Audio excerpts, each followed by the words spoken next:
Kosovës qartësohet që pika e vetme e renditës që mund të trajtojmë ne si pjesë e re është thirrja e seancës së re plenare për të votuar ose mos votuar qeverinë e re. Çdo gjë tjetër është shkelje e ligjit, është shkelje e kushtetues.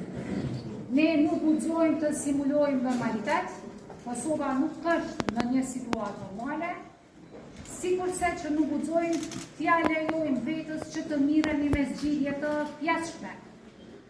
Kosova është në krizë, ka nevojë për institucione, takimi tek presidentja është nesër, më mirë vonë se kur, dhe besojmë që liderët politik aty do të konfirmojnë a ka shumicë të re parlamentare apo do të shkojnë në zgjedhje të reja. Muaj që kryetari Krasniqi patjetër që do të marrë pjesë, ne kemi kërkuar menjëherë pas seancës së ditës së djeli që të bëhet ky takim, Kosova nuk ka kohë për të hundur.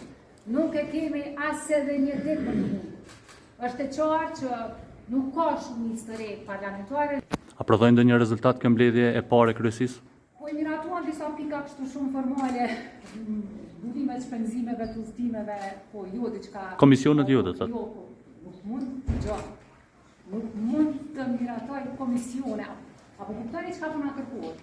Po na kërkohet të simulojmë demokracinë, duke shkelur kushtetutën. Kush është pozicia në Kosovë? Kush është opozitë? Janë dy komisione që i takojnë opozitës. Kush është opozita? Kënd e mbikëqyr ky parlament? Kush është qeveria?